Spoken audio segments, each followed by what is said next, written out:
बैठे हैं जिसमें सभी। जीवन है एक कश्ती, बैठे हैं जिसमें सभी। लगती है बढ़ती जाए, असल में वो बढ़ ना पाए। अगर यीशु माझी नहीं, अगर यीशु माझी नहीं।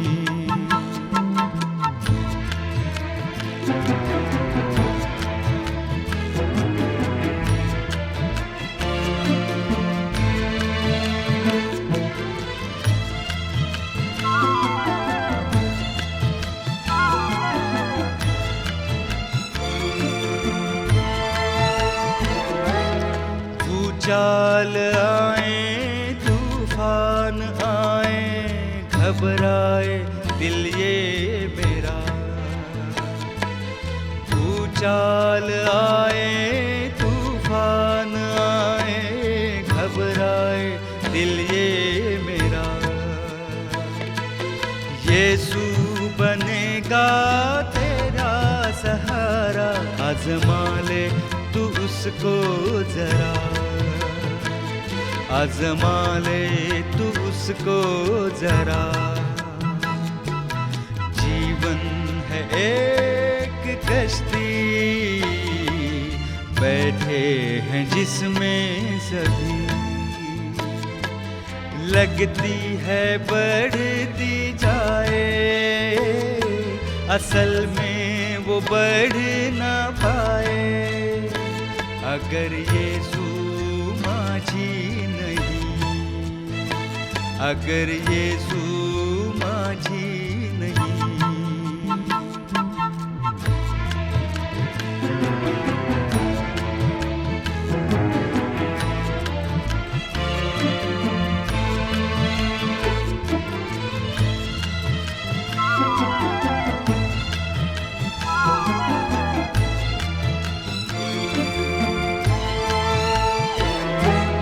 रास्ता कठिन और लंबा सफर हो, छाया हो अंधियारा।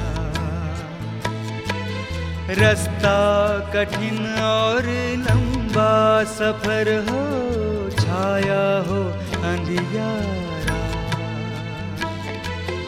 यीशु ही है जो पार लगाए, पहुँचाएगा वो किनारा। पहुँचाएगा वो किनारा।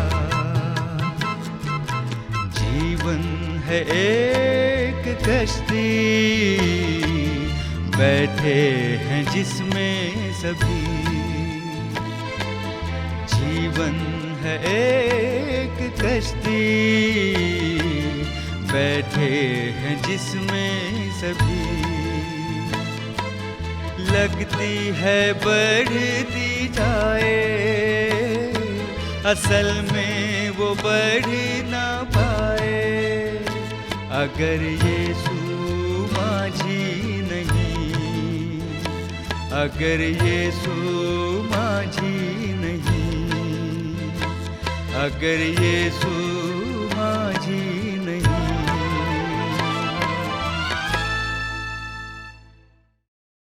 Praise the Lord. परमेश्वराला मान, महिमा आणि गौरव असो. आठवडाभर देवाने आम्हा सर्वांचा सांभाळ केलेला आहे. या कठीण परिस्थितीमध्ये त्याच्या नावाला आपण धन्यवाद देऊया.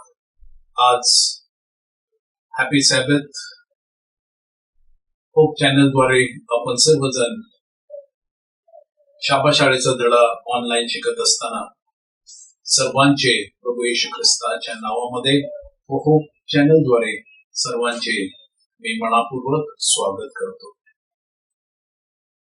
आजचा या तिमाहीचा हा चौथा धडा आहे आणि धडा शिकण्या अगोदर आपण प्रार्थना करू.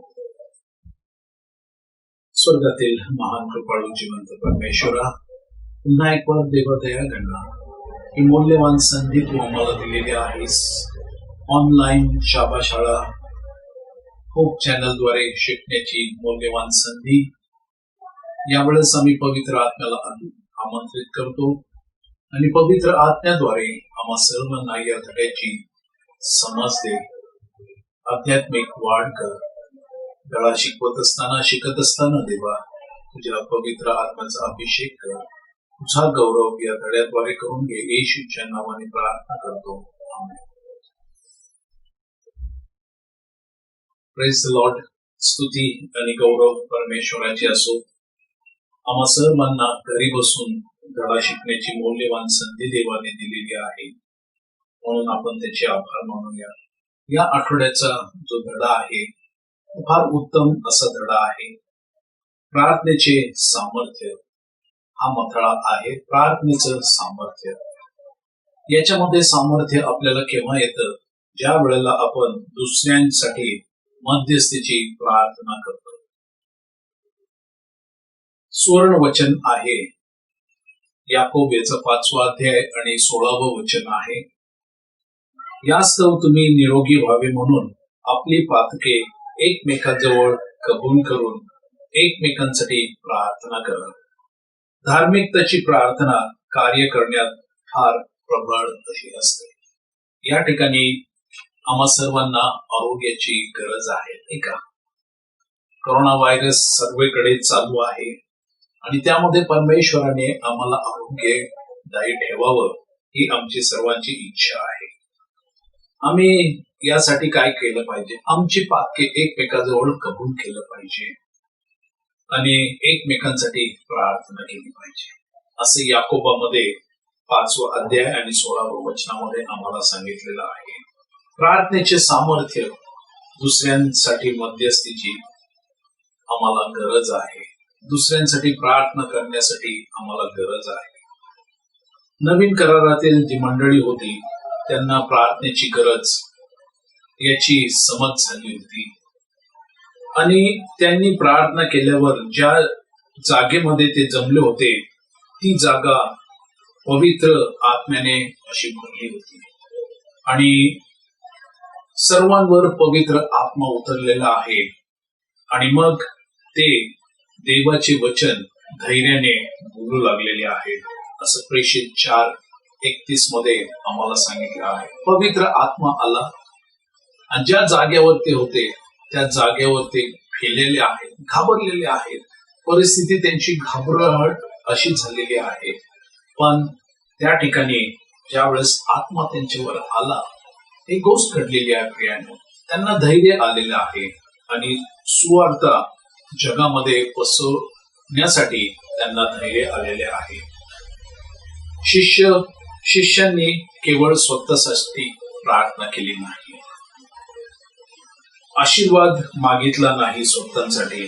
त्यांच्यावर आत्म्याचे तारणाचे ओझे टाकून त्यांचा भार वाढला गेला. शिष्यांचा भार वाढला गेलेला आहे. शुभवर्तमान जगाच्या कानाकोपऱ्यात घेऊन जाण्यास हवे याची त्यांना जाणीव झालेली आहे. ख्रिस्ताने अभिवचन दिलेल्या सामर्थ्यावर त्यांनी हक्क सांगितलेला आहे. त्यांना जी जबाबदारी होती त्याच्यावर त्यांनी हक्क इतरांना सांगितलेला आहे, असं एलन.जी. व्हाईट यांच्या लिखाणामध्ये आम्हाला सांगितलेलं आहे. जेव्हा आपण देवाचा शोध घेतो प्रियानो, आपण देवाचा शोध घेतो आणि इतरांसाठी मध्यस्थी करतो, तेव्हा काय घडतं? देव आमच्या स्वतःच्या अंतःकरणात कार्य करतो. आमेन. देव आमच्या स्वतःच्या जीवनामध्ये अंतःकरणामध्ये कार्य करतो व आपणास त्याच्या जवळ घेतो आणि आपणास दैवी ज्ञान देऊन त्याच्या राज्यासाठी त्यांच्यापर्यंत पोहोचण्यासाठी मदत करतो. त्यांच्यासाठी म्हणजे इतर जे ख्रिस्तामध्ये आलेले आहेत, ज्यांना आपण सुवार्ता सांगितलेली आहे, त्यांच्यासाठी देव आम्हाला मदत करतो. याकोब 1:5 मध्ये सांगितलेला आहे. तो त्यांच्या जीवनात देखील सामर्थ्याचे काम करतो. ज्यांना आपण सुवार्ता सांगितलेली आहे, ज्यांनी ऐकलेली आहे, त्यांच्या जीवनामध्ये देखील सामर्थ्याने देव कार्य करतो. आज आपण पाहणार आहोत पहिला मुद्दा, वैयक्तिक संघर्ष खरोखर या ठिकाणी संघर्ष सांगितलेला आहे आणि संघर्ष मध्ये प्रकटीकरण 12:7-9 मध्ये सांगितलेला आहे. तो जुनाट साप, तो अजगर, तो सैतान म्हटलेला या ठिकाणी प्रभू येशू ख्रिस्ताच्या किंवा देवाच्या विरोध झालेला आहे. बायबल चे दृश्य आणि अदृश्य जगामधील पडदा उठविते. बायबल हे काय करतं? दृश्य आणि अदृश्य गोष्टीचा पडदा ते उठविते. बरे आणि वाईट यातील संघर्ष सुरू आहे. बरं आणि वाईट याच्यात संघर्ष सुरू आहे. हे बरं आणि वाईट काय आहे? धार्मिकताची शक्ती, धार्मिकतेची जी शक्ती आहे, अंधकाराची जी शक्ती आहे, यामधील युद्ध चालू आहे. म्हणजेच सैतान आणि ख्रिस्त याच्यामध्ये युद्ध चालू आहे. प्रियांनो, तो कधीच इच्छेवर लबाडी करणार नाही किंवा सद विवेक बुद्धीवर सक्ती करणार नाही. परमेश्वर आपला देव जो आहे तो जबरदस्ती कधीही करत नाही असं म्हटलेलं आहे. तो आपल्या पवित्र आत्म्यास पुरुष आणि स्त्री यांच्या पापाविषयी व धार्मिकतेविषयी खात्री करण्यासाठी आपल्याला पाठविले आहे असे योहान 16:7-8 मध्ये सांगितलेले आहे. स्वर्गीय दिव्यदूत लढाईमध्ये प्रवेश करतात व लोकांना सार्वकालिकतेसाठी प्रभावित करतात. या ठिकाणी या महान संघर्षामध्ये दिव्यदूत देखील आपली मदत करतात. देव लोकांच्या जीवनात दैवी घटनांचे आयोजन करतो की त्यांनी त्यांच्याकडे वळावे. या ठिकाणी जबरदस्ती ही देवाच्या राज्याच्या विरोध आहे. देव कधीही मनुष्यावर जबरदस्ती करत नाही. येथेच प्रार्थना फारच महत्वाची आहे. जरी देव सर्व काही करीत असला, लोकांपर्यंत पोहोचण्यासाठी आपण प्रार्थना करण्यापूर्वी आमच्या प्रार्थना देवाच्या मोठ्या सामर्थ्याला मुक्त करतात. इतरांसाठी प्रार्थना करण्यासाठी आमच्या स्वातंत्र्याची निवड याचा तो आदर करतो. आपण जर का स्वातंत्र्यतेने देवाची प्रार्थना करण्याची निवडलं तर देव प्रियांनो आमचा आदर करतो.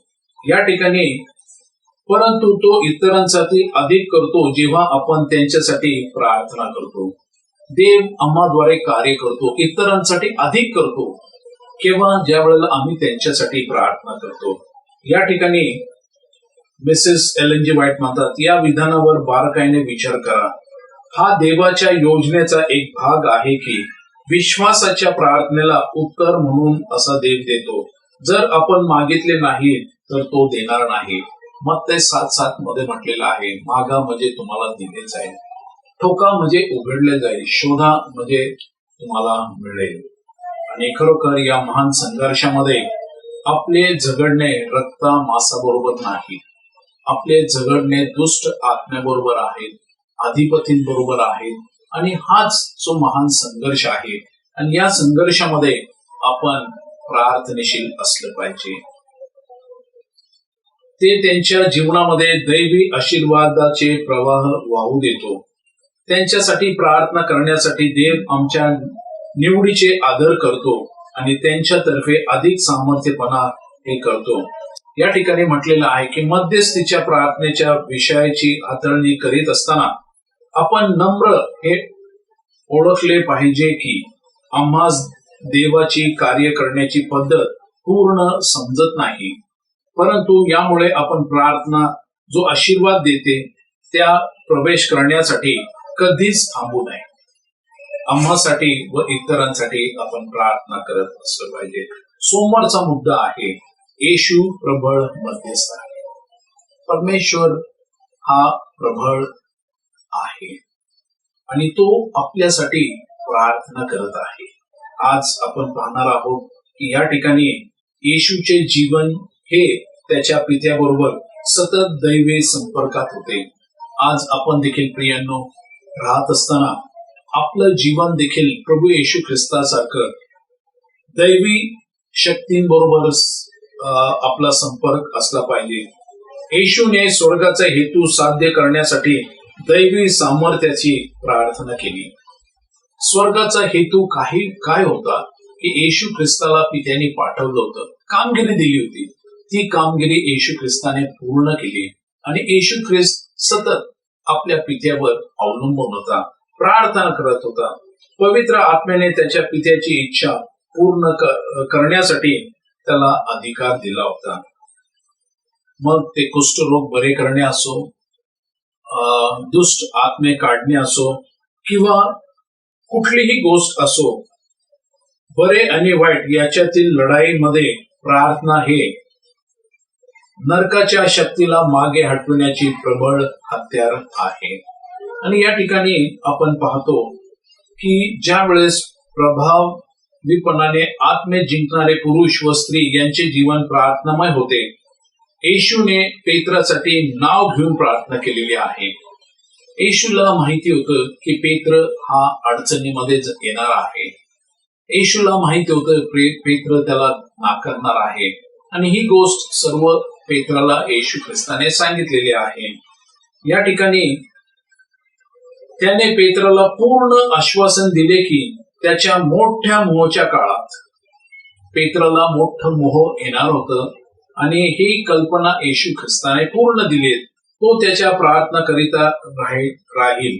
सैतानाला पेत्रामध्ये असलेली क्षमता चांगलीच ठाऊक होती की तो देवाच्या राज्याची वाढ करल.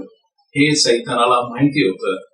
त्याने जे सर्व शक्य आहे ते करण्याची योजना आखली होती, पण या ठिकाणी ती योजना चालली नाही. प्रियांनो, का?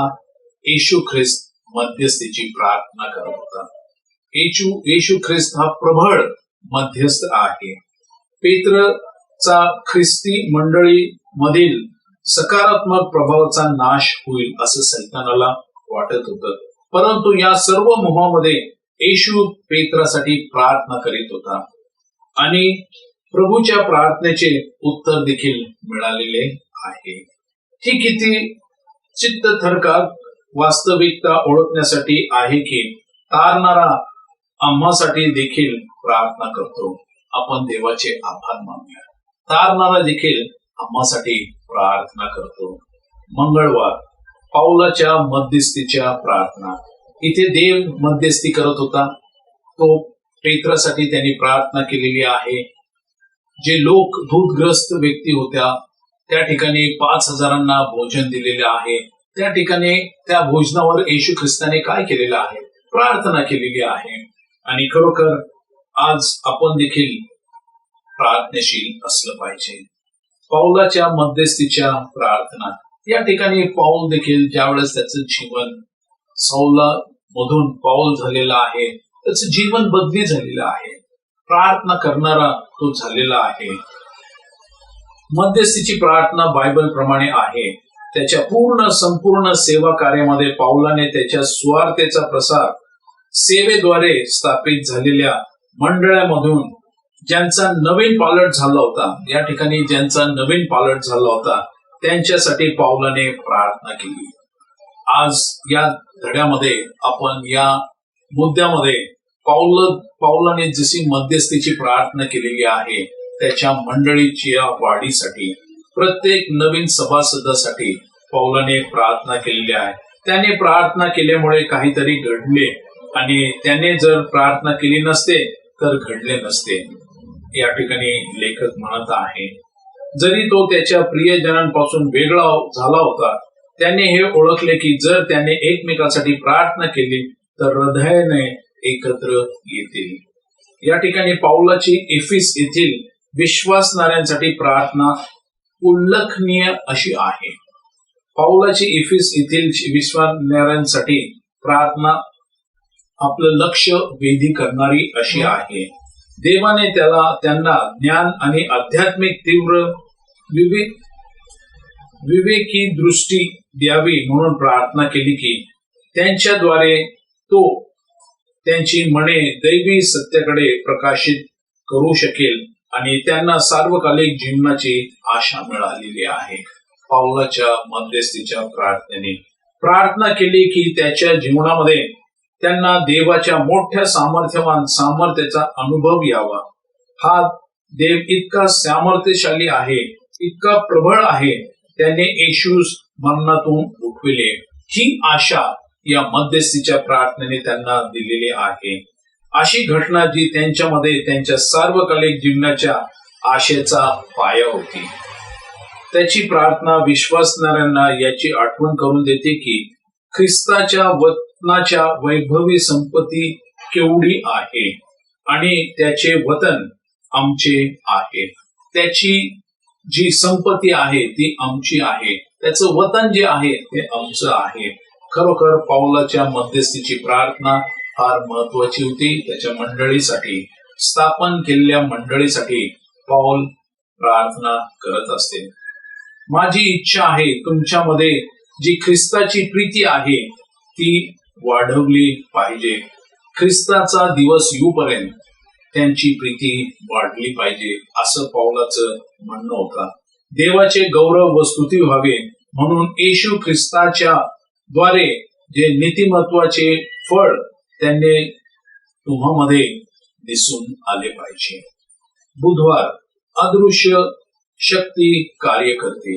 या ठिकाणी प्रार्थनेमध्ये दुसरी एक बाब आहे की अदृश्य शक्ती आहे आणि आम्हा सर्वांना माहिती आहे की अदृश्य शक्ती ही म्हणजे देवाचा पवित्र आत्मा आहे. त्याच्याद्वारे आम्हाला कार्य करते. या ठिकाणी बरे आणि वाईट यांच्यातील जी लढाई, ज्याला आपण महान संघर्ष म्हणतो, त्यामध्ये मध्यस्थीची प्रार्थना हे फार प्रबळ हत्यार आहे. ह्या महान संघर्षामध्ये प्रार्थना ही फार प्रबळ हत्यार आहे असं आज आम्हाला धड्यामध्ये सांगितलेलं आहे. यामध्ये दानियलाचं उदाहरण दिलेलं आहे. दानियल 10व्या अध्यायामध्ये तुम्हाला आठवते असेल की यिर्मयाह संदेशाने भविष्यवाणी केली होती की यहुदी लोक 70 वर्ष काय होणार होते, गुलामगिरीमध्ये जाणार होते आणि त्या गुलामगिरी आता संपुष्टात येणार आहे. दानियलाच्या जीवनाच्या शेवटी हा यहुदी गुलामगिरीच्या भविष्यवाणीचा काळ संपुष्टात येत होता. दानियला चिंता लागली होती. यिर्मयाहच्या शब्दाच्या पूर्णतेचा अगदी थोडा पुरावा त्याला दिसत होता. त्याचे लोक अद्यापही गुलामगिरीमध्ये होते. मेदी आणि पारसी यांनी बाबेलचा राज्य जिंकले होते, परंतु तरीही यहुदी अद्यापही गुलामगिरीतच होते. दानियलाने 3 आठवडे उपवास आणि प्रार्थना केलेली आहे. अदृश्य शक्ती. दानियलाने 3 आठवडे उपवास आणि प्रार्थना केली पाहिजे. प्रियांनो, आपण देखील एकत्र जमून उपवास करून प्रार्थना केली पाहिजे. आणि खरोखर दानियल 10 पडदा बाजूला सारते आणि बरे आणि वाईट यातील जो संघर्ष प्रकट करते. दानियल प्रार्थना करीत असताना मिखाएल सर्व समर्थ येशू नरकाच्या शक्ती मागे सारण्यासाठी स्वर्गातून उतरतो. आपल्याला देखील मिखाएल जो आहे तो मदत करण्यासाठी येणार आहे. जरी आपण तो पाहत नसलो तरी येशू आपल्या मध्यस्थीच्या प्रश्नांचे उत्तर देण्यासाठी कार्य करीत आहे. आमेन. ही झाली अदृश्य शक्ती. तो सर्व समर्थ तारणार आहे. आमची एकही प्रार्थना दुर्लक्षित होत नाही. आपल्या प्रार्थनेकडे देव दुर्लक्ष करत नाही. गुरुवार हा जो मुद्दा आहे, प्रार्थनेचे केंद्रबिंदू. आपल्या सर्वांना ठाऊक आहे प्रार्थनेचे केंद्रबिंदू कोण आहे. आपल्या सर्व जीवनामध्ये, ख्रिस्ती जीवनामध्ये, या महासंघर्षामध्ये येशू ख्रिस्तच केंद्रबिंदू आहे, नाही का. संपूर्ण बायबलमध्ये प्रार्थनेच्या विशेषतेवर जोर देण्यात आला आहे. प्रार्थना ही काहीतरी संदिग्ध अशी आत्म्याची इच्छा नाही. ती देवाला विशिष्ट विनंती सादर केली जाते. प्रार्थना म्हणजे एक विशेष विनंती आम्ही देवाला सादर करतो. येशूने विशेष करून आपल्या शिष्यांसाठी प्रार्थना केली. येशू ख्रिस्ताने विशेष करून आज धड्यामध्ये सांगितलेले आहे आपल्या शिष्यांसाठी, पेत्रांसाठी, आपल्यासाठी देखील येशू ख्रिस्त मध्यस्थीची प्रार्थना करत आहे. पौलाने विशेष करून फिल्पीकर, कलसेकर येथील ज्या मंडळे आहेत त्यांच्यासाठी, ख्रिस्ती जनांसाठी प्रार्थना केली. त्याने आपल्या तरुण सहकार्यांसाठी प्रार्थना केली, जसे तिमोथेया, तीत आणि योहान आणि मार्क. तसंच प्रियांनो, आज आपली देखील संधी आहे, आपण इतरांसाठी प्रार्थना केली पाहिजे. शमूएल आणि योग दोन्ही आपणास प्रामाणिक हृदयस्पर्शी विशेष मध्यस्थी गरजेविषयी जोर देतात. शमूएलचे शब्द फारच कडक आहेत. हे खरोखर शमूएल म्हणलेला आहे. तो आक्रोश करून म्हणतो, तुम्हासाठी प्रार्थना करावयाची सोडून देणे हा परमेश्वराचा अपराध माझ्या हातून न घडो. 1 शमूएल 12:23 मध्ये शमूएल बघ आपल्याला सांगतो की इतरांसाठी प्रार्थना करायची नाही, हा फार मोठा अपराध आहे आणि तो अपराध माझ्या हातून घडू नाही असं शमूएल म्हणतो. जेव्हा आपण इतरांसाठी प्रार्थना करतो तेव्हा आपणासाठी देवाचा आशीर्वादाचा प्रभाव बनतो. आशीर्वाद एक प्रभाव म्हणून बनून येतो आपल्याकडे आणि खरोखर तो स्वर्गातील सिंहासनातून जीवनाच्या पाण्याची नदी आम्हाद्वारे ओतत असतो. सैतानाचे सर्व सैन्य प्रामाणिक मध्यस्थीच्या आवाजामुळे थरथर कापतात. आमेन.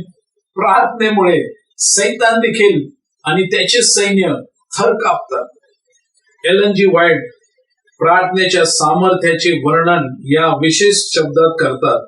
ते काय करतात? मिसेस व्हाईट सांगतात, सैतान आपल्या सामर्थ्यशाली शत्रूपुढे टिकू शकत नाही, कारण तो त्याच्या सामर्थ्य आणि वैभव याला घाबरतो व थरथर कापतो. कळकळीच्या प्रार्थनेचे आवाजाने सैतानाचे सर्व सैन्य थरथर कापतात. आज प्रियांनो, ख्रिस्त हा केंद्रबिंदू आहे प्रार्थनेचा. आपण त्याला प्रार्थना करत असताना सैतान थरथर कापतो, त्याचे सैन्य थरथर कापतात. आपल्या विश्वासाच्या प्रार्थनेने हे सर्व गोष्टी घडतात. आणि म्हणून प्रार्थना आम्हास काय करते? प्रार्थना आम्हास दैवी सामर्थ्याच्या उगमाशी जोडते. म्हणजे जी लढाई हरवलेल्या स्त्री पुरुषांसाठी आत्म्यांसाठी लढली जात आहे. आपण मिसेस व्हाईट यांनी सांगितलेलं आपणास आश्वासन आहे की एक देखील प्रार्थना वाया जाणार नाही. देव एकाला देखील विसरत नाही. ते सर्व स्वर्ग भांडारात साठविले जाते. त्यावेळी व ठिकाणी उत्तर देता येईल जे त्याला उत्तम प्रकारे ठाऊक आहे.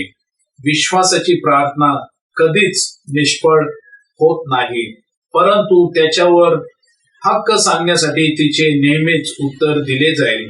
त्याच प्रकारे आणि त्या ठराविक गोष्टीसाठी ज्याची आम्ही अपेक्षा केली आहे अशी समजूत आहे.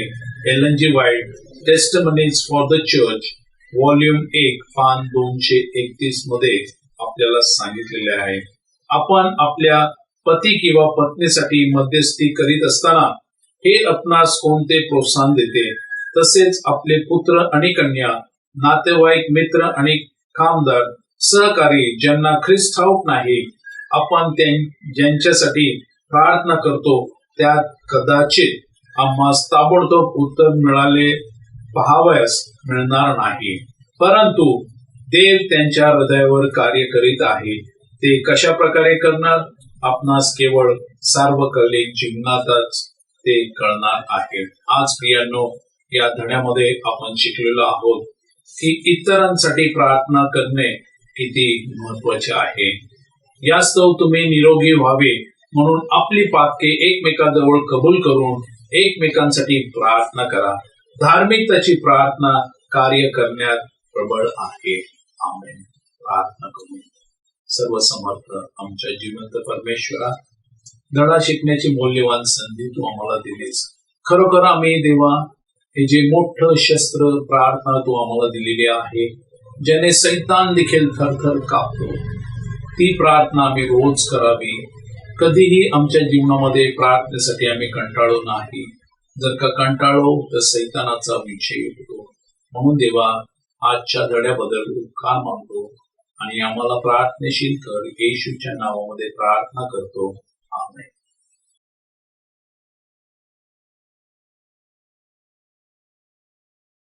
प्रभू येशू ख्रिस्ताच्या नावामध्ये आपणा सर्वांचं मी स्वागत करतो आणि आजच्या प्रवचनासाठी आपणा सर्वांना मी आमंत्रित करत आहे.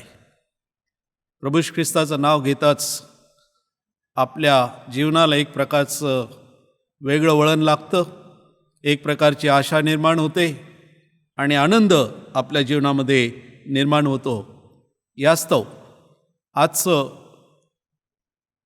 देवाचं वचन आपण श्रवण करत असता दैवबाप तुम्हाला आशीर्वाद पाठवो आणि समजण्यासाठी मन देव आणि त्या प्रकारे आपलं आचरण व्हावं, अशा प्रकारची प्रार्थना प्रभू येशू ख्रिस्ताकडे मी आपणा सर्वांच्या वतीने करीत आहे. योहानाच्या 3ऱ्या अध्यायामध्ये एका ज्ञानी अशा अधिकाऱ्याबरोबर प्रभू येशू ख्रिस्ताचं संभाषण झालेलं आहे आणि पहिल्याच वचनामध्ये या ठिकाणी म्हटलेलं आहे की पुरुषांपैकी निकदेम नामक एक मनुष्य होता, तो यहुदांचा एक अधिकारी होता. पुरुष होता आणि एक अधिकारी होता. हा एक मोठी व्यक्ती प्रभू येशू ख्रिस्ताकडे आलेला आहे, त्याची सुरुवात करून दाखवलेली आहे.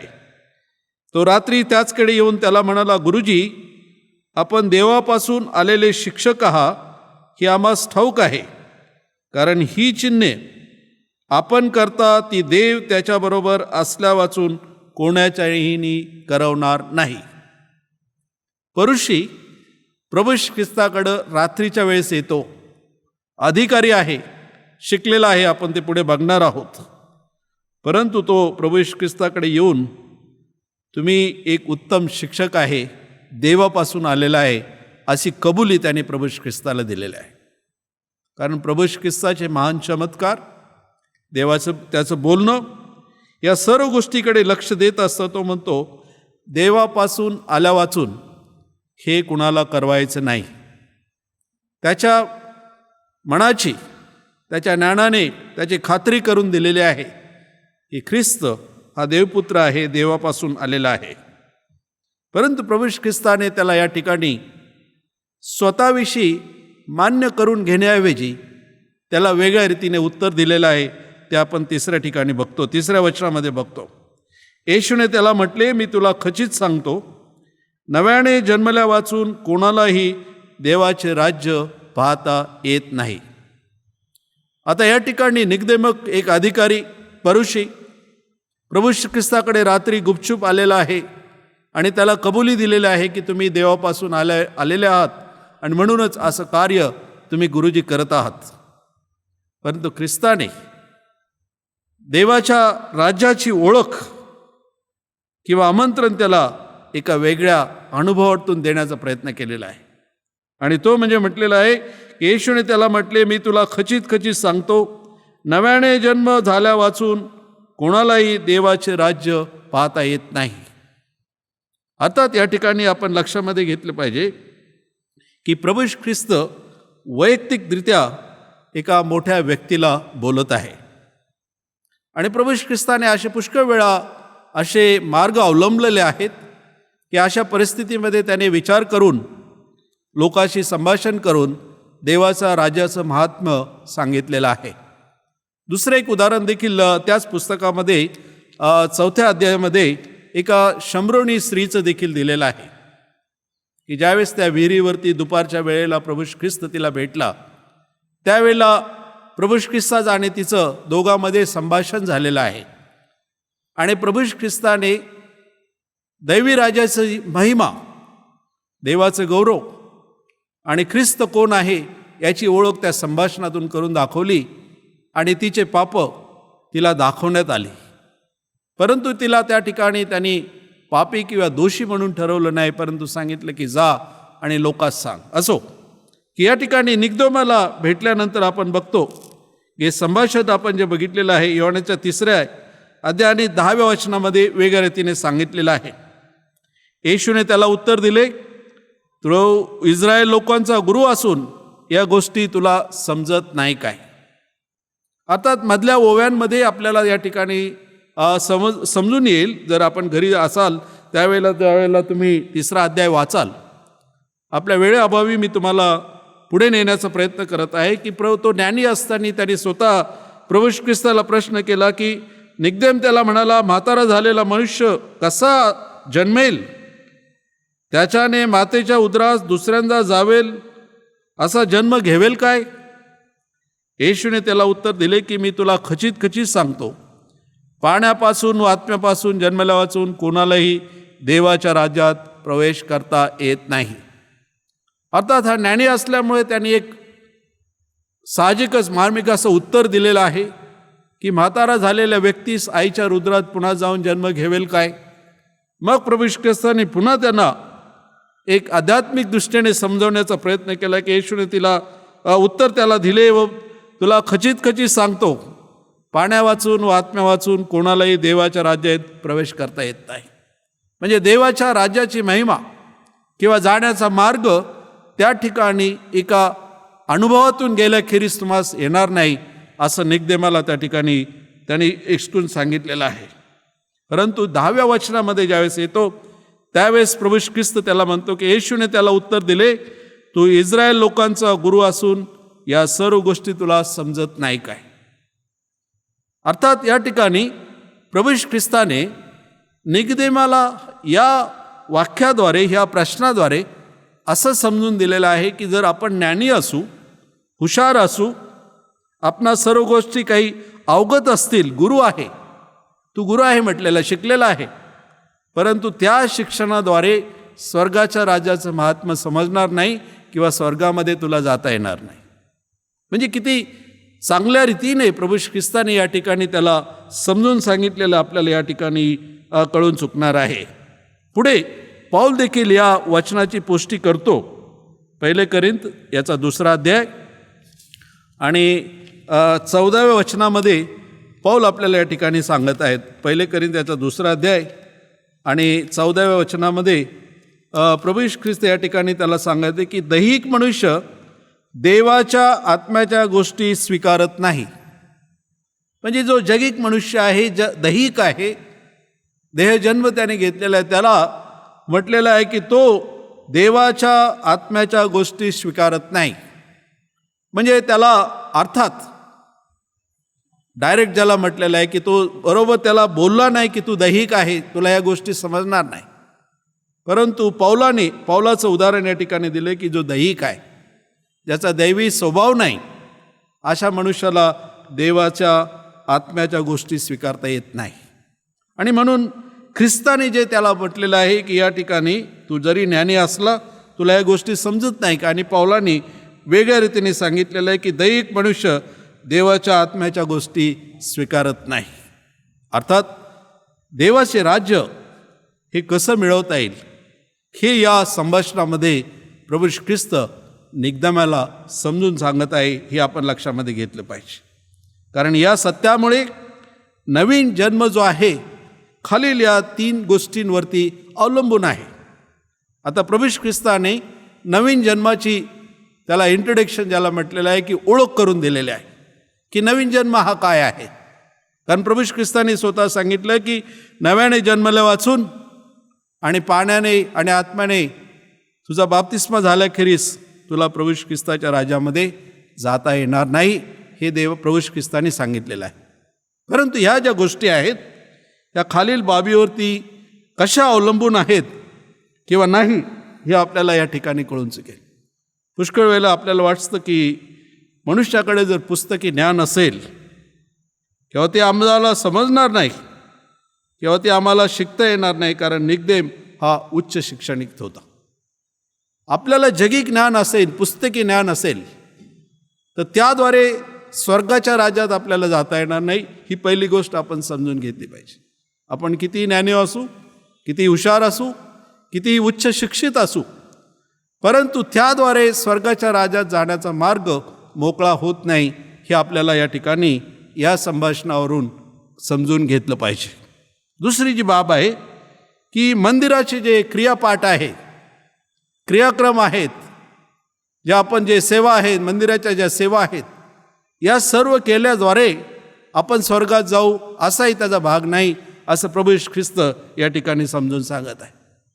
कारण बरेचसे आपले या देशामध्ये आणि जगामध्ये असे काही धर्म आहेत की क्रियापाठ फार शिकवतात. त्याला इंग्रजीमध्ये रिच्युअल्स म्हणतात, की या गोष्टी मनुष्य त्यांना शिकवतो की या मंदिरामध्ये आता परिपाठ झालेला आहे, की आल्यानंतर कसं आलं पाहिजे, कसं बसलं पाहिजे, पूजेची सुरुवात कशी केली पाहिजे, आराधना, प्रार्थना, स्तवन, गाणं, भजन हे कसं गायलं पाहिजे. म्हणजे याला क्रियापाठ म्हटलेलं आहे की या अमुक अमुक अमुक गोष्टी आपण केल्या पाहिजे. परंतु या करत असताना प्रभू येशू ख्रिस्त म्हणत आहे, या कितीही चांगल्या जरी असल्या तरी आपल्याला स्वर्गाच्या राज्यात जाता येईल किंवा त्या बाबीवर अवलंबून आहे अशातली बाब नाही.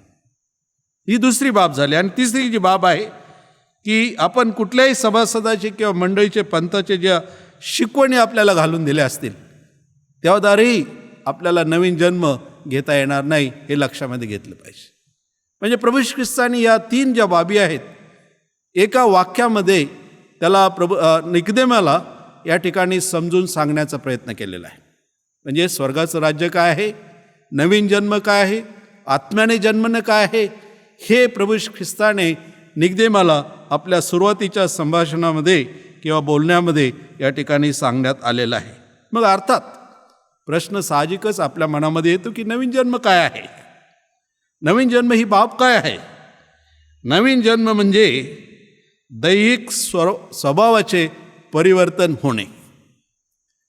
दैहिक स्वभाव, जो नैसर्गिक स्वभाव आपल्या जो मानवामध्ये आहे, या स्वभावाचं परिवर्तन घडणे किंवा बदल घडणे, त्याला नवीन जन्म म्हटलेला आहे. ही आपल्याला पवित्र शास्त्राच्या वचनांवरून किंवा शिकवणीवरून लक्षात येईल आणि आपण लक्षामध्ये हे घेतलं पाहिजे. कारण नवीन जन्म जो आहे की आपल्या दैहिक जो स्वभाव आहे त्याचं परिवर्तन किंवा बदल आपण केला पाहिजे. आणि त्याचं उत्तम उदाहरण आपल्याला रोमकरास पत्र याच्या 6व्या अध्यायामध्ये 6 ते 11 वचनामध्ये या ठिकाणी दिलेलं आहे. रोमकरास पत्र याचा 6वा अध्याय की या ठिकाणी आपल्या जुन्या मनुष्याविषयी बोलण्यात आलेलं आहे. काय म्हटलेलं आहे की आपण सुरुवातीला बघितलं की दैहिक स्वभाव याचं परिवर्तन, जो पापीमय जे शरीर आहे, स्वभाव आहे, त्याला जुना पुरुष म्हटलेला आहे पवित्र शास्त्रामध्ये.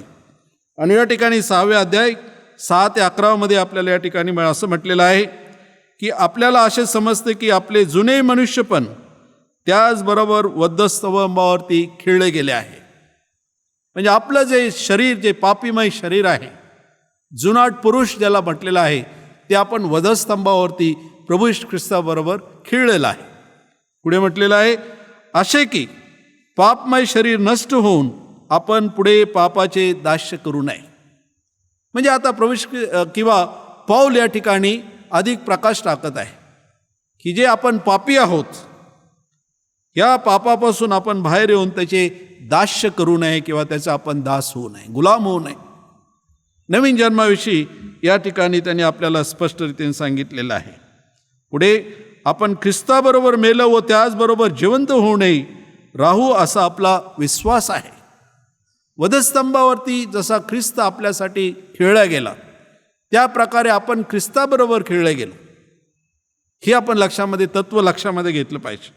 आणि नंतर की पापाचे आपण यापुढे दास्य करणारे नाही किंवा पापाची आपण आज्ञा पाळणारे नाही, कारण जो कोणी मेला तो पापाच्या दोषापासून मुक्त झाला आहे.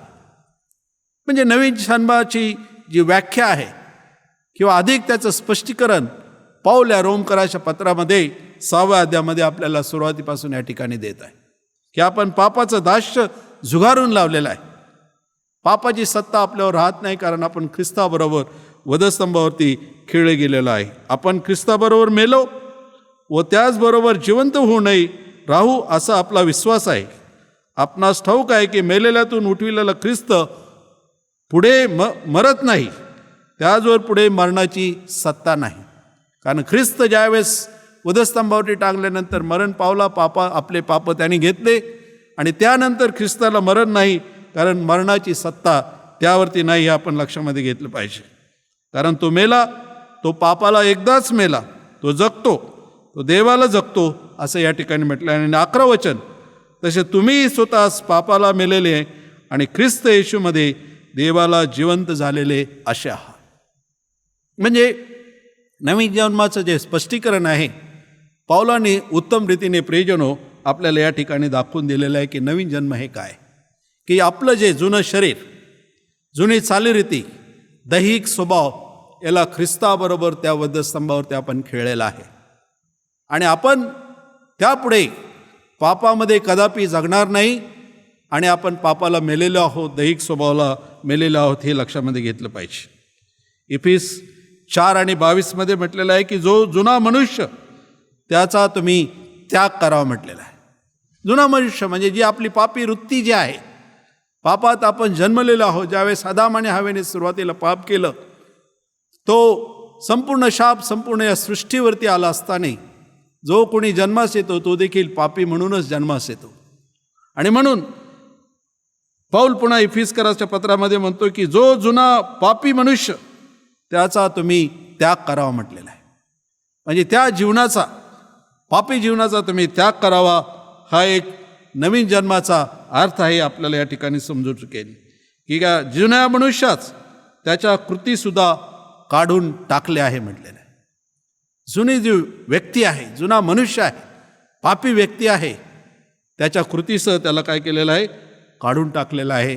हा एक नवीन जन्माचा अर्थ पौल आपल्याला या 2 वचनावरून आपल्याला कळून दाखवतो. ते म्हणजे इफिस 4:22 आणि कलसीकरास पत्र याचा 3रा अध्याय आणि 9व्या वचनामध्ये मी सारांश रूपात तुम्हाला या ठिकाणी सांगितलेलं आहे. ते तुम्हाला तसं घरी देखील वाचता येईल. नवीन जन्म म्हणजे हा सर्वस्वी अंतःकरणाचा किंवा आपल्या हृदयाचा पालट होणे असा आहे. हे महत्त्वाचं आहे. नवीन जन्म म्हणजे निकदेमाने प्रश्न विचारल्याप्रमाणे की एखाद्या म्हाताऱ्याला आईच्या रुद्रामध्ये पुन्हा जाऊन नवीन जन्म कसा घेता येईल, परंतु त्याचा अर्थ असा या ठिकाणी आतापर्यंत आपण बघितलेला आहे की आपण या ठिकाणी म्हणतो की नवीन जन्म हा सर्वस्वी आपल्या हृदयाचा पालट होणे आहे. नवीन जन्म म्हणजे आपण आहे असे असणार, परंतु आपलं जे मांसमय जे हृदय आहे, जे कपटी हृदय आहे, त्याचा सर्वस्वी पालट होणे असा आहे. आज प्रियजनो, प्रभू ख्रिस्त तुम्हाला आणि मला तेच आमंत्रित करत आहे की तुम्ही नव्याने जन्म घ्या, नव्याने जन्म घ्या. निकदेमस हुशार असताना, ज्ञानी असताना, अधिकारी असताना त्याला सर्व या जगाचं ज्ञान होतं, परंतु त्याला स्वर्गाच्या राज्याची अधिक माहिती पाहिजे होती आणि प्रभू ख्रिस्तानी ती त्याला जाण करून दिलेली आहे की नव्याने जन्मल्यापासून देवाच्या राज्यात कुणालाही जाता येत नाही हे त्यांनी समजून सांगितलेलं आहे. कारण आपला जो स्वभाव, जो नैसर्गिक स्वभाव आहे, तो बदलण्यापूर्वी जुने व पाषाण अंतःकरण दूर करणे व काढून टाकले पाहिजे म्हटलेलं आहे. आपलं अंतःकरण पाषाण असं अंतःकरण आहे. आपलं हृदय दगडासारखं कठीण आहे म्हटलेलं आहे. एस्केलचा 11वा अध्याय आणि 19व्या ओळीमध्ये या ठिकाणी सांगितलेलं आहे. एस्केल याचा 11वा अध्याय आणि 19व्या ओळीमध्ये म्हटलेलं आहे, मी त्यास एकच हृदय देईल, तुमच्यात नवी आत्मा घालील, मी त्यांच्या देहातून पाषाणमय हृदय काढून टाकून त्यास मांसमय हृदय देईल. म्हणजे परमेश्वराचं वचन या ठिकाणी आपणास सांगत आहे, जर आपला सर्वस्वी अंतःकरणाचा जर पालट व्हायचा असेल तर तो म्हणजे परमेश्वराकडून झाला पाहिजे. कारण एस्केल या ठिकाणी संदेश म्हणतो, मी त्यास एक नवीन हृदय देईल, तुमच्याच नवीन आत्मा घालील, मी त्यांच्या देहातून पाषाण हृदय काढून टाकून त्यास मांसमय हृदय देईल म्हटलेलं आहे. होय प्रियजनो, आपल्या अंतःकरणाचा सर्वस्वी बदल झाला पाहिजे असं म्हटलेलं आहे की तुमच्या देहातून पाषाणमय हृदय काढून टाकून त्यास मांसमय हृदय मी देईल म्हटलेलं आहे. नवीन जन्माचा अर्थ हा आहे की आपलं जे पाषाणमय जे हृदय आहे, दगडासारखं घट्ट असं आहे, ते बदलून परमेश्वराचा आत्मा आपल्यावरती आला पाहिजे असं या ठिकाणी परमेश्वर सांगत आहे. कारण प्रभू येशूने असं म्हटलेलं आहे की जे आत्म्याने दीन म्हणजे आपल्या अंतःकरणाने म्हटलेले आहे ते धन्यवादी आहे, त्याविषयी म्हणजे जे अंतःकरणाने शुद्ध असं म्हटलेलं आहे. अंतःकरणाने शुद्ध म्हणजे आपलं हृदय हे शुद्ध असलं पाहिजे. आशांचं देवाचं राज्य आहे, ते लोक धन्य आहे असं प्रभू ख्रिस्ताने त्या डोंगरावरील प्रवचनामध्ये आपल्याला शिकवलेलं आहे. प्रियजनो, कारण नवीन जन्माविषयी जितके आम्हाला समजते तितकेच आम्हास नवीन जन्माची आज गरज आहे. केवळ समजून आपला नवीन जन्म होईल अशातला भाग नाही. या ठिकाणी कृतीची गरज आहे. नवीन जन्म काय आहे हे आपण समजून घेणं अतिशय महत्त्वाचं आहे. आणि समजून घेण्यानंतर आपल्याला त्याची गरज आहे अशी जाण किंवा भास आपल्या जीवनात झाला पाहिजे. ही महत्त्वाची बाब आहे. नवीन जन्म हा केवळ समजून घेणे, तत्त्वज्ञान समजणे, काय आहे हे जाणून घेणे, इतरांना आपण शिकू शकू, परंतु स्वतःला त्याची किती गरज आहे, मला त्याची किती गरज आहे हे जाणून घेणं अतिशय जरुरीची बाब आहे. हे आपण लक्षामध्ये घेतलं पाहिजे. कारण देवाचे राज्य, नवीन जन्म हे न दुभागणारे अविभाज्य अशा आहे. देवाचे राज्य आणि नवीन जन्म ह्या ज्या दोन गोष्टी ज्या एकत्र आहेत ह्या न दुभागणाऱ्या अशा आहेत. त्याला आपण विभक्त करू शकत नाही. एकाविना जे दुसरं आहे ते अधुरं असं आहे. एकाविना जे आहे ते दुसरं जे आहे ते अधुरं असं आहे. परंतु देवाचं जे राज्य आहे हे म्हणजे नवीन जन्म, यावरती हे दोन्ही एकत्र घट्ट असे असले पाहिजे, एकजीव असे असले पाहिजे, समरूप असे झाले पाहिजे असा त्याचा अर्थ होतो. कारण देवाचं राज्य जे आहे, आपण म्हणजे दैहिक शरीराला, जगिक शरीराला, पापी मनुष्याला, जुनाट मनुष्य ज्याला म्हटलेलं आहे त्याला आपण मरण पावलं पाहिजे, तरच देवाचं राज्य आपणामध्ये वसू शकतं किंवा आपण ते बघू शकतो असा त्याचा अर्थ या ठिकाणी आपल्याला कळून चुकेल. कारण 1 कोरिंथ्याचा 2 अध्याय 14 आणि 15 या ठिकाणी आपल्याला पौल अधिक त्याविषयी सांगत की नवीन जन्माविषयी देवाचे राज्य आम्हासाठी एक शून्य आहे असं तो म्हटलेलं आहे. नवीन जन्माविना देवाचे राज्य आम्हासाठी शून्य असं आहे. 1 कोरिंथ याचा 2 अध्याय 14 आणि 15 म्हटलेलं आहे. दैहिक मनुष्य देवाच्या आत्म्याच्या गोष्टी स्वीकारत नाही, कारण त्या त्याला मूर्खपणाच्या वाटतात आणि त्याच्याने त्या ओळखत नाहीत, कारण त्यांची पारख आत्म्याने योग्य असे होती. जो दैविक मनुष्य जो आहे तो देवाच्या आत्म्याच्या गोष्टी स्वीकारत नाही. म्हणजे पौल या ठिकाणी सांगत आहे की नवीन जन्म झाल्याविना आम्हासाठी स्वर्गाचे राज्य शून्य असे आहे. नवीन जन्म झाल्याखेरीस आपल्याला स्वर्गाचं राज्य मिळू शकत नाही असं या ठिकाणी म्हटलेलं आहे. कारण पवित्र आत्म्याप्रमाणे आपण चाललं पाहिजे. दैहिक स्वभाव पवित्र आत्म्याच्या अगदी विरुद्ध असा आहे, हे लक्षामध्ये घेतलं पाहिजे. दोन, बरं आणि वाईट, हे दोन्ही एकत्र राहू शकत नाही, हे लक्षामध्ये घेतलं पाहिजे. एक तर बरं असेल किंवा वाईट असेल, म्हणून पवित्र आत्मा ज्या ठिकाणी आहे त्या ठिकाणी पापाचा शिरकाव होणार नाही. दैहिक शरीराला किंवा आपल्या वागण्याला, नैसर्गिक जीवनासाठी किंवा आपल्या स्वतःच्या मनोकामनेने वागण्यासाठी त्या ठिकाणी जागा नाही. जर देवाचं राज्य किंवा आपल्याला देवाच्या राज्याची ओळख करून घ्यायची आहे, देवाच्या राज्यात राहायचं आहे, पवित्र आत्म्याच्या मार्गाने चालायचं आहे, तर जुन्या आपल्या जीवनाला प्रियजन तुम्हाला आणि मला मुकायला हवं आहे असं आपल्याला या ठिकाणी निश्चितच समजून घेतलं पाहिजे. कारण दैहिक जो मनुष्य आहे हा सर्वस्वी देवाच्या राज्यासाठी लायक नाही, तो अयोग्य असा आहे. फार कडक असं विधान या ठिकाणी मी करत आहे. या ठिकाणी बोललेलं आहे की दैहिक मनुष्य हा सर्वस्वी देवाच्या राज्यासाठी लायक नाही, पात्रता नाही. आपण मंदिरात येऊ, दानार्पणे देऊ, सर्व काही गोष्टी करू, परंतु जर आपला स्वभाव दैहिकच जर राहिला, जगिक जर स्वभावामध्ये तुम्ही आणि मी जगत असू, तर प्रियजन आपली त्या स्वर्गाच्या राज्यासाठी लायकी नाही असं समजून घ्या. कारण मी म्हटलेलं आहे का बरं आणि वाईट, पाप आणि अपाप हे दोन्ही एकत्र राहू शकत नाही. पावित्र्य आणि पाप हे दोन्ही एकत्र येऊ शकत नाही. आणि म्हणून आपल्याला दैहिक स्वभावाला, जगिक स्वभावाला आपल्याला विसरायला हवं आहे. कारण आपण त्या गोष्टीसाठी अयोग्य असे होऊ, देवाच्या राज्यासाठी आपण अयोग्य असे ठरू, आपली पात्रता त्या ठिकाणी खरी ठरणार नाही. आणि म्हणूनसाठी प्रियजनो, नव्याने जन्म तुमचा आणि माझा होणं फार जरुरीची बाब आहे. जे योहानेचा 3 अध्याय आणि 6व्या वचनामध्ये या ठिकाणी असं म्हटलेलं आहे, 3 अध्याय आणि 6वं वचन, जे देहापासून जन्मले ते देह आहे आणि जे आत्म्यापासून जन्मले ते आत्मा आहेत. स्पष्ट देवाचं वचन या ठिकाणी तुम्हाला आणि मला सांगत आहे की जे देहापासून जन्मलेले आहे ते देही आहे. जे आपण नैसर्गिक जो जन्म आईच्या रुद्रातून होतो हे साहजिकच आहे, सगळ्यांना आहे. ते देहापासून जन्मलेलं आहे. परंतु नवीन जन्म म्हणजे की आपण आत्म्यापासून जन्मलो पाहिजे. पवित्र आत्मा आपल्यावरती ओतला गेला पाहिजे. देवाच्या नावामध्ये आपण एकरूप झालं पाहिजे. देवाच्या आत्म्याने आपला जन्म झाला पाहिजे हे आपण लक्षामध्ये घेतलं पाहिजे. आणि म्हणून आपण या गोष्टीकडे किती गांभीर्याने लक्ष दिलं पाहिजे हे आपल्याला कळत पाहिजे. 1 कोरिन्थ 15:50 मध्ये घेतलेलं आहे. 1 कोरिन्थ 15 अध्याय आणि 50व्या वचनामध्ये म्हटलेलं आहे, मांस व रक्त यांना देवाचे राजाचे वतन मिळू शकत नाही. स्पष्ट पाऊल या ठिकाणी देवाच्या राज्याची 8 या ठिकाणी सांगत आहे. मांस व रक्त म्हणजे जो दैवी स्वभाव जो आहे, जो आपण दैवी मानव म्हणूनही आहे, त्यांना देवाच्या राज्याचे वतन मिळू शकत नाही.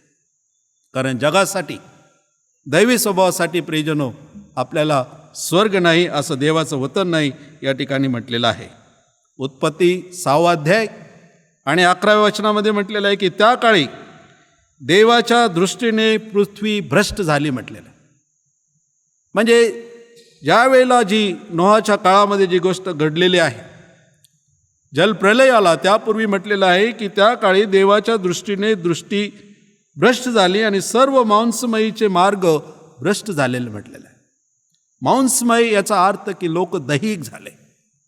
जगाच्या मौजेमध्ये, जगाच्या चालीरीतीमध्ये, जगाच्या खाण्यापिण्यामध्ये देवाने जे वर्ज करून दिलेलं आहे अशा गोष्टीमध्ये ते एकरूप झालेलं म्हटलेलं आहे. त्यामध्ये ते मौज घ्यायला लागले आणि देवाला इतका या पृथ्वीचा मानवाचा वीट आला आणि म्हणून देवाने त्यावेळेस योजना आखली की जलप्रलयाने मी यांचा नाश करेल. म्हणजे त्या वचनामध्ये सांगितलेलं की देवाच्या दृष्टीने संपूर्ण पृथ्वी भ्रष्ट झाली होती. हे आपण या ठिकाणी लक्षामध्ये घेतलं पाहिजे. इर्मायाचा 17 अध्याय आणि 9व्या वचनामध्ये म्हटलेलं आहे की हृदय सर्वात कपटी असं आहे, ते असाध्य रोगाने ग्रस्त आहे, त्याचा भेद कुणाला समजेल काय. म्हणजे आपल्या मानवी स्वभावाचं देवाचं वचन या ठिकाणी सांगत आहे इर्माया 17:9 मध्ये की हृदय सर्वात कपटी आहे, ते असाध्य रोगाने ग्रस्त आहे, त्याचा भेद कोणास समजेल. म्हणजे आपल्या दैवी स्वभावाची जी जाण आहे या ठिकाणी इर्माया संदेष्ट आपल्याला सांगून देत आहे की आपलं जे हृदय आहे कपटी असं आहे, दुष्ट आहे, देवाच्या विरुद्ध असं आहे. देवाने घालून दिलेल्या चालीरीती, चांगली शिकवण, आत्म्याचे जे दान याच्या सर्वांच्या विरुद्ध असं आहे. ते असाध्य रोगाने ग्रस्त झालेलं आहे, हे कुणाला समजायला म्हटलं. म्हणजे मानवी स्वभावाची या ठिकाणी व्याख्या की मानवी स्वभाव काय आहे हे प्रियजनो आज या ठिकाणी आपल्याला देवाचं वचन दाखवून देत आहे. कारण नव्याने जन्मण्याचं फळ काय, याचा हेतू काय. जर आपला स्वभाव असेल, जर परमेश्वर आम्हाला ठाऊक सांगत आहे की तुमचं दैवी शरीर किती मांसमय जे हृदय कसं आहे, कपटी आहे, पण याचा अर्थ काय, याचा हेतू काय आहे. सुरुवातीलाच आपण या ठिकाणी बघतो की नवीन जन्माचा उपयोग काय आहे हे आपण दर्शवलेलं आहे. स्वर्गाच्या राज्यामध्ये जाण्याची ती गरज आहे, हा त्याचा प्रमुख हेतू आहे. सगळ्यात महत्त्वाची बाब म्हणजे की दैविक स्वभाव सोडून नव्याने जन्मून आपल्याला स्वर्गाच्या राज्यात जाण्यासाठी तो एक मार्ग आहे आणि तो सगळ्यात महत्त्वाचा मार्ग आहे. इथं असं विधान आहे की दैविक स्वभावाचे व पापमय जीवनाचे परिवर्तन तुम्ही नव्याने जन्मलेलं पाहिजे. दैविक स्वभाव जे आहे, जे पापमय जीवनाचं जे परिवर्तन झालेलं पाहिजे, तुम्ही मग नव्याने जन्मलं पाहिजे. आपल्या जीवनामध्ये प्रियजनो हे परिवर्तन घडणं फार जरुरीची बाब आहे. असं जगामध्ये राहून प्रभूचं केवळ नाव घेऊन किंवा आपण आहे तसं चालल्या रीती जर करत बसलो तर या ठिकाणी देवाचं वचन सांगत आहे की देवाच्या राज्यामध्ये जाणं कठीण आहे. आणि म्हणून आपला स्वभाव बदलणं याचा फार महत्त्वाचा आहे. याचा अर्थ असा आहे की परमेश्वर पतन झालेल्या मानवास नवीन मानव बनवत आहे. देव आपला हे बदल करत आहे. जो पतन झालेला आहे, ज्याचा नाश झालेला आहे, पापामुळे ज्या मानवाचा नाश झालेला आहे, त्या मानवास परमेश्वर म्हणत आहे की नवीन मानव किंवा मी नवीन उत्पत्ती त्यास बनवत आहे. किती चांगली गोष्ट आहे की परमेश्वर स्वतः जे आपल्याला अशक्य असं आहे, मानवास अशक्य असं आहे की तुम्ही आणि मी स्वतःच्याने नवीन जन्म घेऊ शकत नाही. पापामध्ये जन्मलेले आहोत, पापी शरीर आहोत, जुनाट पुरुष असे आहोत. परंतु ज्यावेळेस प्रभू ख्रिस्त परमेश्वर या ठिकाणी आपल्याला घडवतो, मानव करतो, त्यावेळेस तो म्हटलेला आहे की मी तुम्हास नवीन उत्पत्ती असं करतो म्हटलेलं आहे. कारण जुन्या त्या गोष्टी होऊन गेल्या. 2 कोरिंथ 5 अध्याय आणि 17 वचनामध्ये या ठिकाणी म्हटलेलं आहे, जर कोणी ख्रिस्ताच्या ठायी आहे तर तो नवी उत्पत्ती आहे, जुने ते होऊन गेले, पहा ते नवे झाले आहे. ख्रिस्ताच्या ठायी ज्यावेळेस आम्ही असतो, ज्यावेळेस प्रियजनो तुमचा आणि माझा नवीन जन्म होतो, त्या ठिकाणी म्हटलेलं आहे, जर कोणी ख्रिस्ताच्या ठायी आहे तर तो नवीन उत्पत्ती आहे, जुने ते होऊन गेले, पहा ते सर्व नवे झाले आहे. होय प्रियजनो, ख्रिस्तामध्ये ही महान बदल या ठिकाणी होतो, ही आपल्याला या ठिकाणी समजून येणार आहे की ख्रिस्तामध्ये तुम्ही आणि मी नवीन उत्पत्ती असं होतो, असं देवाचं वचन आज तुम्हाला आणि मला या ठिकाणी सांगत आहे. आणि म्हणून आपल्या जीवनामध्ये परिवर्तनाचा फार मोठा समावेश आहे. परिवर्तनामध्ये याचा फार मोठा समावेश आहे. पहिले गलतीकारास पत्र याचा 6 अध्याय आणि 14 वचनामध्ये म्हटलेलं आहे. गलतीकारास पत्र 6 अध्याय आणि 14 वचनामध्ये म्हटले की परिवर्तनाचा समावेश कसा असला पाहिजे. आपला प्रभू येशू ख्रिस्त याच्या वधस्तंभाच्या अभियानाशिवाय कशाचाही अभिमान बाळगणे माझ्या हेतूने न हो.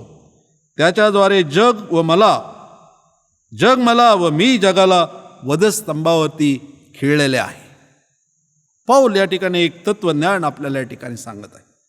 ते म्हणतो मी जगाला आणि जग मला आणि मी जगाला वधस्तंभावरती खिळलेला आहे.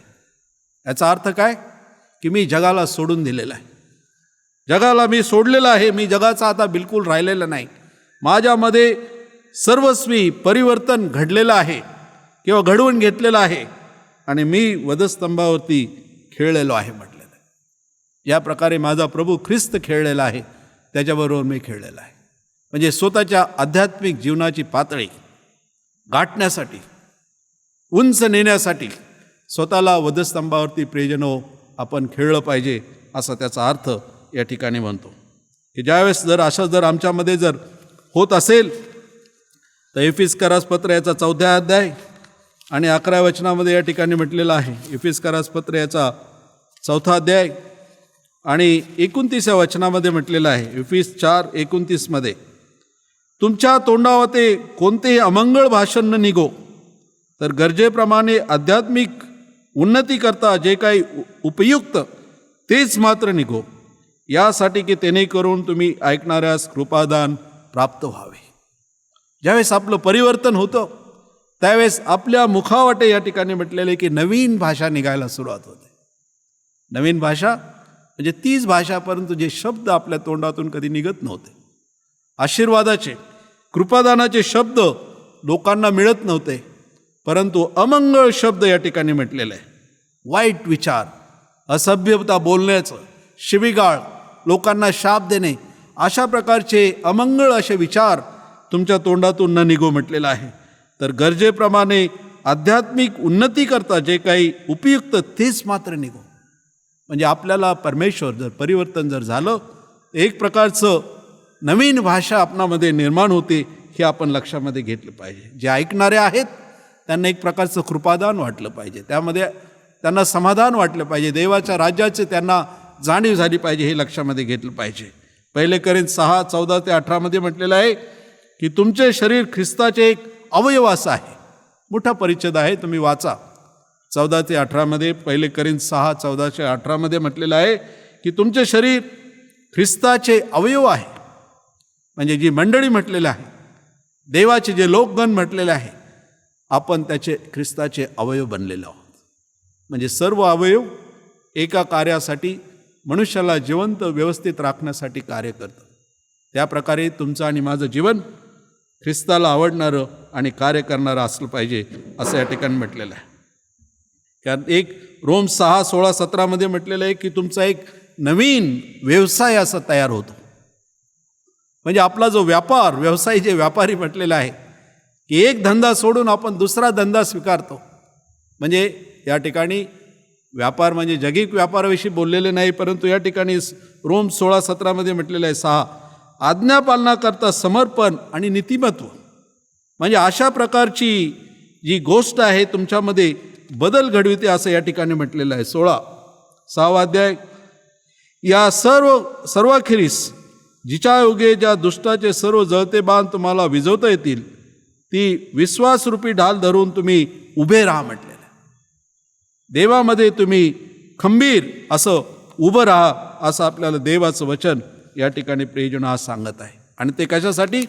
आज्ञापालनासाठी तुम्हाला आणि मला या ठिकाणी आपल्याला पाचारण करत आहे. रोमकराच्याचा 6वा अध्याय 16 आणि 17 म्हटलेलं आहे आज्ञापालनाकरता ज्याला तुम्ही स्वतः दास असे समर्पण करता, ज्याची आज्ञा तुम्ही मानिता, ज्याचे दास तुम्ही आहात, त्याचा परिणाम मरण असे पापाचे दास किंवा ज्यांचा परिणाम नीतिमत्व असे आज्ञापालनाचे दास तुम्ही आहात.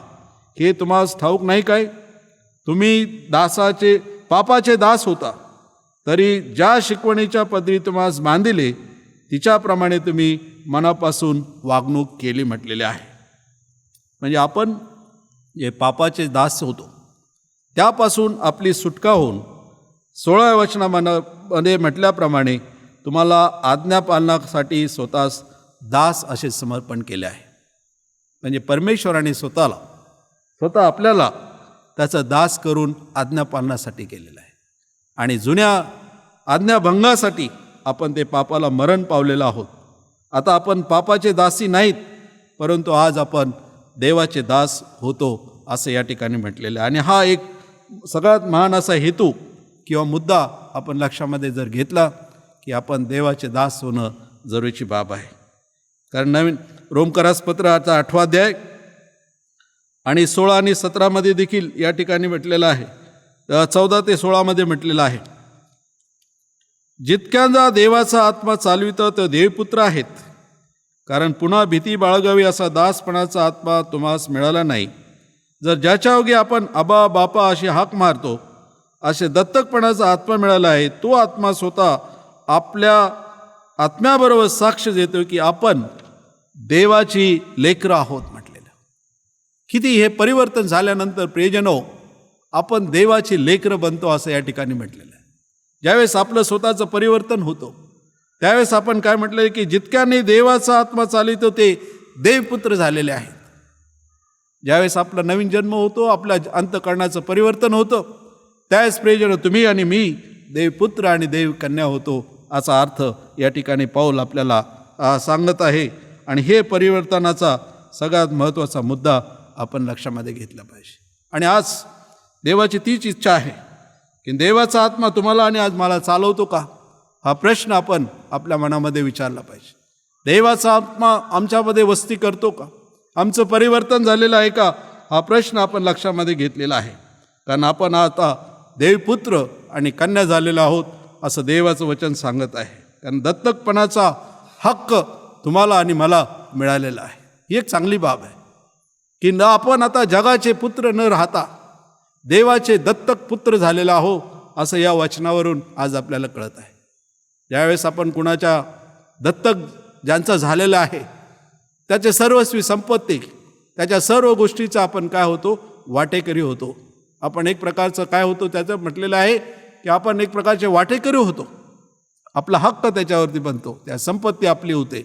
तसं आज आपण प्रभू ख्रिस्तांनी तुम्हाला आणि मला त्या वधस्तंभावरती खंडून घेतलेला आहे. आणि त्याद्वारे आपण दत्तक पुत्र होण्याचा, कन्या होण्याचा हक्क परमेश्वराने आपल्याला दिलेला आहे. आणि तो हक्क आज तुम्हाला मला परमेश्वराने देऊ केलेला आहे. प्रियजनो, आज आपण त्या हक्काचे वाटेकरी होण्यासाठी तयार आहोत का? आपल्या जीवनाचं परिवर्तन करण्यासाठी आज आपण तयार आहोत का, हा प्रश्न आपण लक्षामध्ये घेतला पाहिजे. कारण नवीन जन्माचा प्रमुख हेतू म्हणजे देवपुत्राचे प्रतिरूप आम्हामध्ये उतरवणे हे होय. सगळ्यात महत्त्वाचं वचन आज या ठिकाणी आहे. 8वा अध्याय आणि 29व्या वचनामध्ये म्हटलेलं आहे. रोमकरास पत्राचा 8वा अध्याय आणि 29व्या वचनामध्ये म्हटलेलं आहे, कारण ज्यांच्याविषयीची ज्याला पूर्वज्ञात होते त्यांनी आपल्या पुत्राच्या प्रतिमेप्रमाणे बनावे, म्हणून त्याने त्यांना आगाऊच नेऊन टाकले, यात हेतू की तुम्ही बंधुवर्गात त्यांचे ज्येष्ठ असे व्हावे. किती महान आशीर्वाद प्रियजनो परमेश्वराने या नवीन जन्मामध्ये तुमच्या आणि माझ्यासाठी घालून ठेवलेलं आहे. फार सुंदरचं वचन आहे. कारण ज्यांच्या विषयाचे ज्याला पूर्वज्ञान होते त्यांनी आपल्या पुत्राच्या प्रतिमेप्रमाणे बनावे. आपला पुत्र म्हणजे प्रभू ख्रिस्त, त्याच्या प्रतिमेप्रमाणे तुम्ही आणि मी बनावे अशी देवाची इच्छा आज आपल्यासाठी आहे. परमेश्वर प्रभू ख्रिस्त तुमच्या आणि माझ्यासाठी जागा तयार करावयास गेलेला ही आपणास ठाऊक आहे. आणि तो प्रभू ख्रिस्त पुन्हा येत आहे. आणि देवाचं राज्य तुम्हाला आणि मला त्याने देऊ केलेलं आहे. आणि त्या राज्याचे वाटेकरी होण्यासाठी तो आज वाट बघत आहे. परंतु ज्याप्रमाणे निकदेमाला समजलेलं आहे की हा देवपुत्र आहे आणि देवाने शिवाय अशा प्रकारचे चमत्कार हा मनुष्य किंवा प्रभू ख्रिस्त करू शकत नाही, म्हणून त्यांनी त्याला प्रश्न विचारलेला आहे. आणि प्रभू ख्रिस्ताने त्याला सांगितलेलं आहे की नव्याने जन्मल्या वाचून, आत्म्याने जन्मल्या वाचून देवाच्या राज्यामध्ये जाणं हे कठीण आहे, हे आपण समजून घेतलं पाहिजे. आणि म्हणून प्रियजनो, आज तुमचं आणि माझा योहानाचा 3रा अध्याय आणि 3ऱ्याच वहीमध्ये म्हटलेलं आहे, येशूने त्याला म्हटले, मी तुला खचित सांगतो, नव्याने जन्मल्या वाचून कोणालाही देवाचे राज्य पाहता येत नाही. आज तुम्ही आणि मी प्रियजनो देवाच्या राज्याची वाट बघणारे आहोत. देवाच्या राज्य आम्हाला बघायचं आहे, त्याचा आपण स्वीकार केलेला आहे. परंतु जर त्या देवाच्या राज्यामध्ये जर जायचं आहे तर आज सायंकाळी केव्हा प्रसंगी मी तुम्हाला एक प्रश्न तुमच्या मननासाठी ठेवतो की तुमचा नव्याने जन्म झालेला आहे का? ज्या प्रकारे निकदेमाला प्रभू ख्रिस्ताने या ठिकाणी समजून सांगितलेलं आहे. आणि आपण दैहिक शरीराला मरून नवीन देहरूपी ज्यावेळेस आपण प्रभूमध्ये जमू, ज्यावेळेस आत्म्याने चालू, त्यावेळेस आपण त्या स्वर्गीय राजाचे वाटेकरू होऊ. प्रभू ख्रिस्ताचे आज प्रियजनो तुमच्यासाठी आणि माझ्यासाठी हीच इच्छा आहे. आज आपण नव्याने जन्मण्यासाठी तयार आहोत का? आज ख्रिस्ताचा स्वीकार करून त्याच्या मागे सत्यतेने चालण्याचा प्रयत्न करणारे असे अनुयायी आहोत का? हा प्रश्न आज आपल्या मनामध्ये बाळगूया. आणि तसं करण्यासाठी देवबाप आपणा सर्वांना आशीर्वाद पाठवो अशी माझी कळकळीची प्रभूकडे तुम्हा सर्वांसाठी विनंती आहे. आपण प्रार्थना करू. सर्व समर्थ थोर दयाळू परमेश्वरा, तू दयाळू, कणवाळू, मंद क्रोध असा परमेश्वर आहे. तुझा प्रियपुत्र प्रभू ख्रिस्त आम्हा पाप्यासाठी या भूतलावरती तू पाठविलास. आणि तो या भूतलावरती असताना स्वर्गीय राजाचीच केवळ शिकवण त्यांनी लोकांना दिली. या जगाला परमेश्वरा सत्य पटवून सांगितलं, आपला प्राण त्या वधस्तंभावरती दिला. तो आज पुन्हा स्वर्गामध्ये तुझबरोबर आहे आणि तो आम्हासाठी जागा तयार करून पुन्हा येत आहे. आणि म्हणूनसाठी आमच्या जीवनाचं परिवर्तन व्हावं, तुला स्वीकारावं आणि आमचा नव्याने जन्म व्हावा अशी तू इच्छा आज तुझ्या वचनाद्वारे आम्हासाठी प्रगट करून दिली. याबद्दल तुझे उपकार मानतो. म्हणून या सुवार्तेवरती, या वचनावरती, या परमेश्वरा देवाने दिलेल्या मार्गदर्शनाखाली आम्ही चालावं अशीच तुझी इच्छा आहे. आणि म्हणून तशा प्रकारचा आशीर्वाद आज तू आम्हा सर्वांना तू दे. आणि ज्यावेळेस ख्रिस्त येणार आहे त्यावेळेस त्याला भेटण्यासाठी आम्ही सर्वांनी आत्म्याने जन्मून तुला भेटण्यासाठी तयार व्हावं असं तुझ्या दयेने कृपेने होऊ दे. कारण या सर्व विनंत्या आमचा तारणारा प्रभू ख्रिस्त याच्या गोड आणि प्रिय नावात मागतो, म्हणून तो ऐक. आमेन.